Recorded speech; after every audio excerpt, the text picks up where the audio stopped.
What's up, everybody? Welcome back to the Post-Gazette Pirates YouTube channel. Noah Hiles coming to you on a Thursday, which means it's time for another mailbag where I answer all of your questions on everything related to the Pittsburgh Pirates. Before we jump into these questions, I want to remind everyone to check out all of my work, all of my talented coworkers' work at post-gazette.com. Get yourself a digital subscription if you don't have one already.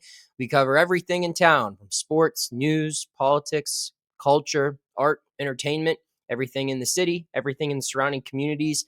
You could read it all at post-gazette.com. Get yourself a digital subscription if you don't have one already. And check out our print product. We print every Thursday and Sunday. So you can pick that up as well. And I always do, and I always enjoy it. And I think you would too. So be sure to check all of that out. And again, keeping it simple too, just check out the Pirates coverage we have at post-gazette.com. All right, time to dive into the questions. We start off at an obvious talking point. Dave wants to know, why has it taken so long for Oneil Cruz to be held accountable, and why didn't Kelly keep him on the bench Wednesday? Oneil Cruz is such a complicated player. I know he's frustrating for a lot of fans, but as someone who's been up close and around the guy, talked to a lot of people who know him pretty well on the coaching staff, other people in the organization. I mean, he's kind of an enigma. Just when you think he is figuring it out, he regresses dramatically. And just when you think he's cooked, he's done for, he becomes Superman again. He is criticized for being lazy, but is among the best base runners in the game, best base stealers in the game. People think he doesn't care, but I don't know if there's another player on this team who I see frequently out on the field working 4 or 5 hours before first pitch more frequently than Oneil Cruz. I see him. He's putting in a ton of work. This guy wants to be great. I think he gets in his own way a lot, and that's where you see a lot of mistakes. I think focus is a clear issue. I don't think that can be denied. Like the reason that led to him being benched, where he slowed up on that double play ball while running down the first base line, he thought there was 2 outs. It wasn't like he chose to slack off. He just doesn't know the situation of the game, which is arguably even a bigger problem. And how do you fix that? Does benching him fix that? I don't know. So when you wonder why he hasn't been punished earlier, why he hasn't been held accountable. Well, you also have to look at the situation Cruz puts the Pirates in. He's by far their most talented everyday player. And he makes the team worse when he's not out on the field. It's not necessarily fair to the pitching staff. When he's on the bench, they have way worse chances of receiving run support. And Oneil Cruz also gives protection in the lineup to all the other hitters who really need it. So him being punished, yes. Does he deserve it? I think so sometimes. I thought he should have been benched the day after the mistake against the Rangers, where the ball went under his glove. But it's a harder thing to do when you recognize all of the moving parts associated with Oneil Cruz. That him not being in the lineup, him not playing, it makes it a lot harder for other players on this team to succeed. And you have to weigh, is it worth teaching him a lesson at the expense of others? And maybe you could argue that that's the only way to get through it with him, that you not being around hurts your teammates. But is benching him for a couple of games really going to help him improve his focus? I don't know. Maybe this is something that's out of his control that needs to be fixed psychologically. I can't give an honest answer. I can tell you why I think he hasn't been benched earlier and why he wasn't, or why he was already back in the lineup Wednesday, but I don't know how you fix what has continually been a problem with Oneil Cruz. Juice wants to know, Noah, do you think with the looming lockout in 2027, or do you think the looming lockout in 2027 is or will play a part in keeping Ben Cherington now or at the end of the year if the lockout is a factor outside of saving money on Ben's contract? Can you think of anything the organization may be concerned with about letting a general manager go during this period? I don't think so. I mean, you think about the last time Bob Nutting fired a general manager, it came with a CBA that was set to expire like within the next year or two. I believe it was 2021, right? When they were in a lockout. So, that was Cherington's second year. That would be an identical situation here if they were to bring in a new guy where their second year, there might be a lockout. So I don't think so. And I mean, Huntington was fired with years remaining on his deal. So Nutting there is a precedent to Nutting firing a general manager in this exact situation. So I don't think that would hinder anything. I think if Nutting wants Cherington gone, he's gone at the end of the year. It's just a question of, does he want to fire him? Aaron wants to know, with the recent struggles from Andrew Heaney, is it fair to say that he's probably here until the deadline, and then Bubba Chandler comes up after he's dealt? I know Bubba struggled recently, but I don't see them in a hurry to bring him up. Any chance we see Barco sorry, this question's long and I got to wait to read it off the ticker. Any chance we see Barco or Harrington get a longer look? ? Yeah, I mean, Heaney's going at the deadline. I don't see a world where that doesn't happen if he's healthy. I mean, if Andrew were to go on the 60-day IL, then yeah, they can't trade him. But as long as Heaney's healthy, he's going to be pitching for another team in the month of August. And I think that will probably create an opening for Bubba Chandler, but I don't know Chandler's timeline. It gets more confusing by the day just because, I mean, this guy does not look like the same pitcher that we've all watched, that at least I've watched in the past year.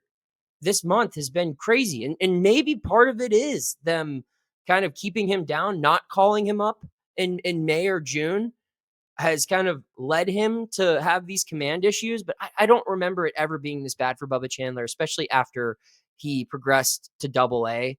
Command has never been his absolute strength, but this is unlike anything we've seen with him for a while, at the very least. And you have to wonder how it impacts his major league timeline. I still think we see Bubba Chandler in the major leagues this year, but if they're looking for another permanent rotation addition, I don't know if Bubba's the first guy that they're picking, especially right now. Thomas Harrington, I think, hypothetically speaking, if they're looking to add someone to be an everyday rotation guy tomorrow, I think it would be Thomas Harrington, just because he's pitching better right now, and he's already on the 40-man roster. I still think Bubba Chandler gets a look. I think he will make his major league debut at some point this season. And I think Hunter Barco will too. But Bubba was a guy that, I mean, I remember saying in May, he's coming. I think he's going to be here. I don't know when he's coming now. It might be after the deadline, because they're going to open up spots on the 40-man roster when they get rid of guys like Heaney, IKF, Caleb Ferguson, Adam Frazier, maybe Tommy Pham. But I don't know. He's got to pitch better. I don't think it's like a service time thing at this point. I really think it's just performance related. Jeffrey asks, do you think that it's time to put Henry Davis back behind the plate on a regular basis? Bart is hitting under 150 since the middle of May, and while Davis isn't hitting much better, it seems the pitchers prefer working with Henry behind the plate. He's also better at framing. I agree that, I mean, Henry is head and shoulders better defensively. And I think that, I mean, this lineup needs slug, and Henry provides it more than Joey Bart. Even when Henry's slumping and not performing well at the plate, he's just a better power threat than Joey Bart. So, yeah, I think, I don't want to say Joey Bart deserves to be relegated to being a backup, a true backup. I think it should be close to a 50-50 split, but I think Davis should get more reps than Bart in the end. All right, we've got how many questions left? We got 3 questions left. I'm going to take a quick break so you can hear from our sponsor, Greenewalt Roofing, and when we return, I'll answer the remaining 3 questions. But first, some words from Greenewalt Roofing. Hey, Pittsburgh. When you think of great roofs, you think Greenewalt Roofing Company. With over 20 years' experience, Greenewalt knows your roof is your home's first line of defense from rain, wind, snow, and ice. That's why Greenewalt Roofing's standard for perfection is so important. You can trust that their team of experienced installers will treat your property like it's their own. When it comes to roof replacements, Greenewalt Roofing is Pittsburgh's only choice. Visit greenewaltroofing.com today or call 412-314-8882 to schedule your free estimate. PA contractor number 36262. All right, big thanks to Greenewalt Roofing, as always, for their support on the show. All right, Bergie wants to know, according to Nutting and Cherington, they think that winning baseball is upcoming for this season. So is it correct to assume that they'll at least buy something at the deadline to maybe help with this season and or get a head start for building next year's team? I don't know if buy is the right word, but I could see some baseball trades. I mean, you look at the assets they have the opportunity to offload, and you can make your team better if done correctly. I mean, I don't know what IKF or Andrew Heaney or Caleb Ferguson or Adam Frazier are going to get you, but Mitch Keller should be able, if you're going to trade Mitch Keller should be able to get you an everyday starter. Same for Bailey Falter.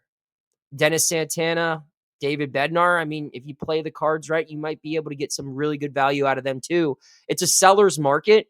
And if you're not making moves at the deadline to improve your roster for 2026, then what are we even doing here? I mean, this isn't a rebuild, but the expectation is to win now. And they're not going to make the playoffs this season. But if you're going to move any controllable asset, so guys that aren't on just an expiring contract, it should be with the goal to not get a 19-year-old prospect, but rather someone that you think can help the team next year. And next year really should start right now. They should be playing people, especially after the deadline, that they think are going to be contributors in 2026. 2 questions left. This one comes from Dana, which is my dad. Shout out to my dad. I think this is the first time I've ever used a mailbag question from him. But you know what? I'm going to use it. What is the Pirates' best starting lineup, and have we seen it in a game yet? I don't know. I mean, it depends what you're asking for. When you say best lineup, like their best offensive lineup, probably not, because I think their best offensive lineup would be Kutch and Reynolds in the outfield at the corners with Oneil in center, and then you DH Bart and you have Davis behind the plate. I think that's probably their best offensive lineup because it ensures you have the best 9 bats available. But is that their best lineup defensively with Kutch in left field or Reynolds in left field? I don't know. But I mean, how much better are they defensively than Adam Frazier in left field, who's been playing a lot of left field? So I guess that is their best lineup, and we haven't seen that yet. So that answers that. So no. But again, is it that big of a difference? Hard to tell. And I don't think we're going to see that. I don't think we'll see Kutch or Reynolds play any left field this year, for the record. Bobby wants to know, final question, Noah, why isn't Malcolm Nunez ever mentioned as a potential call-up and not listed in the top 30, 813 OPS, corner infielder, hasn't hit home runs, but Pop is there, I believe. I mean, I don't know. I mean, doesn't he have like 2 home runs this year? So when you say Pop is there, you got to figure like guys aren't going to produce at the same clip as they do in the minor leagues. So if you have an 813 OPS in AAA, then what is that in the major leagues? 600? That's pretty similar to basically everyone on the team right now, if not worse. And I mean, if he's only hitting 2 home runs, how legitimate is that Pop? I don't know. I mean, Nunez is 23. He's still younger, I believe, 23 or 24. I wouldn't completely write him off, but if no one thinks that highly of him, I think that's the story. And I know that doesn't necessarily answer your question, Bobby, but I mean, you just look at it. I mean, this guy's progressed, but I mean, his numbers at all levels, like they've been solid, I guess, but they're not remarkable. And if you look at the guys ahead of him, most of those players played a lot better in the minor leagues. Like G1 Bay has had great minor league numbers. Henry Davis has had great minor league numbers. Jack Sawinski, Nick York, Billy Cook, they go on tears. I think all of them have been better minor league players than Malcolm Nunez. So that's why. That's really all I have on that. All right. Well, that's all I got for today. Big thank you to everyone who submits their questions. You can submit your mailbag questions to me by emailing me, nhiles@post-gazette.com, or tweeting them at me when I send out my weekly call for mailbag questions. I send that out every Tuesday morning. So just comment below on my weekly tweet. You can find me on Twitter or X at _Noah Hiles. And I appreciate everyone who always contributes to these. It's one of my favorite things I get to do every week is these mailbags. So keep them coming. I'll keep the answers coming. Subscribe to this channel if you haven't already, and get yourself a digital subscription to the Pittsburgh Post-Gazette, where we cover everything Pittsburgh Pirates. Thank you for checking out this content from Post-Gazette Sports. If you watch this video on YouTube, please like the video and subscribe to our channel. For all of the sports coverage the Post-Gazette has to offer, visit post-gazette.com.